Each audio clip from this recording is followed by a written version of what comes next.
What's up YouTube, Playmatter here, and today I'm bringing you my first Pokemon video. This video will be aimed at newer players and there will be more competitive content as we get into the 2019 season. For those of you who don't know, this is Pokemon TCG Online. You can download it and it's a platform on which you can play Pokemon online. And if you buy Pokemon cards in real life, there are some codes that you can basically use to open the same packs you buy in real life in the game, because you don't just get to choose every card, you have to get the cards in the game as well. But it's a really good resource, it's a good place to learn how to play, and it teaches you literally everything step by step on the basics of how to play the game actually in this program itself. So today I'm going to be showing you this deck, which is a Zoroark Lycanroc deck. It's quite a big deck at the moment that some of the best players are playing. So in this video I'll try and give a running commentary as to what's going on. However, if you have never seen or played the game before, it might be a little difficult to follow and you might want to watch a video first about how to actually play the game. So every game starts with a coin flip, and the person who wins the coin flip gets to choose whether or not they want to go first or second.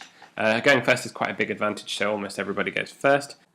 Since I'm going second, and my opponent might do stuff that involves moving my hand around, I'm going to play both of my basic Pokemon. I've got my Zoroark, which is out as my active Pokemon, and down below you'll see my bench, which is where I have put my Rockruff. These two Pokemon evolve into the Pokemon that are sort of the purpose of my deck, which is Zoroark and Lycanroc. So he's actually just used Ultra Ball, which lets him add a Pokemon to his deck. This Glaceon has an attack Crystal Ray, which basically means any of my Pokemon that have evolved can't attack it if it manages to attack me first. So I'm going to try and kill that as soon as possible. I decided to go for the 3 Zoroark and 2 Rockruff. Pokemon require an energy to attack. He's attached a double energy onto his, a double colourless energy onto his, and it allows him to use his move Flying Flip, which does 20 damage to all of my Pokemon. It's quite a good move, but it only does a little bit of damage at a time, considering my Zoroark, if you look in the top right hand corner, has 210 HP. Zoroarks have an ability where they can trade, so I can discard one of my cards in my hand and draw 2 cards. So I'm actually increasing the size of my hand every time I use this effect, which is why Zoroark is such a good card, and it's used in a lot of the best decks at the moment. Okay, so my Lycanroc has an ability where I can choose one of his benched Pokemon and make it his active, which means I can attack it. So I've played a card called Cynthia, which is a supporter. You can only play one supporter per turn, and it's generally the humans that are supporters. So in my hand you can see Cynthia, Acerola, and Professor Sycamore. Those are supporters. I've got 3 Zoroarks now, so I can use all 3 of their trade abilities to sort of really pump up the cards in my hand. That Mew is going to come in really handy, I reckon, because his Glaceon stops my evolved Pokemon from attacking, but Mew doesn't need to evolve, and it can use my strong Pokemon's attacks.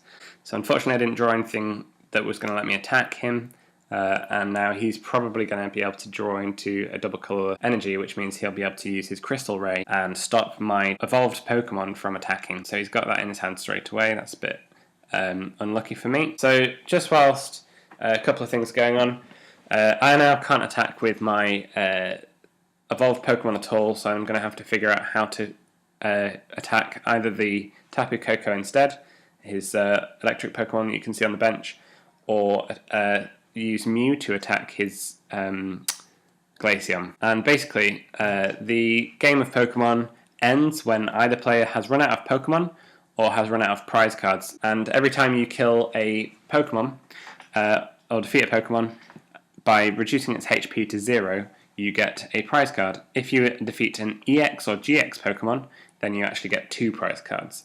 So I've drawn into the next Lycanroc, which means I'm going to make him swap his Pokemon back, so I can actually attack the Tapu Koko. It's just the Glaceon that I can't attack because of the Crystal Ray. So my evolved Pokemon can attack again this turn. Okay, so I've got Puzzle of Time, so I'm checking my discard pile. Puzzles of Time, if I have 2 of them, I can discard both, I can play them, and then I have to play both at the same time if I want to use this effect, which is to add 2 cards from my discard pile back to my hand. which can be very useful if you've already used some of your best cards to bring them back into the game. There's not a huge amount in this game in terms of cards with powers that will allow you to add cards back from your discard pile to your hand, so it is really, really useful. It's puzzle of time. Okay, yeah, so at this point I'm just trying to figure out what 2 cards I want. So I have a look through them, and I think, okay, if I take an energy for this turn and a Cynthia for maybe another turn, then I can take out his Tapu Koko this turn. So you'll see now my 6 prize cards pop up, and I just choose one of them because his Tapu Koko was not a GX or EX. And now he's just got 1 Pokemon left. If I can defeat the Glaceon, and he doesn't play any more Pokemon, then I will win. It's actually called Donking as well. At this point, I really want to get my Mew to be able to attack. I really need to double colour this energy. Oh, brilliant, I've just drawn it. Fantastic. Okay. I could discard the energies and use its retreat cost, but I really don't want to do that. Okay, so I've drawn into the Floatstone as well. Floatstone basically means that I can retreat and bring my Pokemon back onto the bench for free without having to discard the energies attached to it.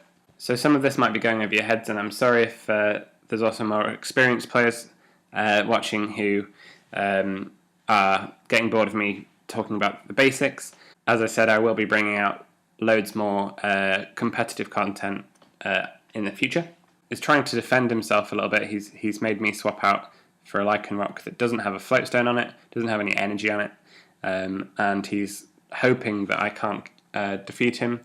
So that's the end of his turn. He hasn't played any more Pokemon, so I'm going to actually use the supporter, which is Acerola, which allows me to add my active Pokemon back to my hand, then replace it with my Mew and attack him for game. And that's it. So he has no Pokemon left, so I have won. Well, that's just about it for this video, so thank you for watching. However, I do have a bit of an update on my playmat, which I'm really excited about. So just to show you, this is the design. It hasn't yet been produced, it hasn't yet had the artwork done. However, this is the design that will be on my playmat and featuring it heavily in the videos on this channel. And we'll have a good look at the details of it once it's been produced. Well, that's it. Thanks for watching, everyone. I just want to give a huge shout out to everybody I saw at the weekend. Sorry to those of you who missed me at the summer fair, but I'm glad that I got to see some of you at the summer fair. Thanks for watching, everyone. Don't forget to like my video and subscribe to my channel. Till next time, Playmatter, signing out.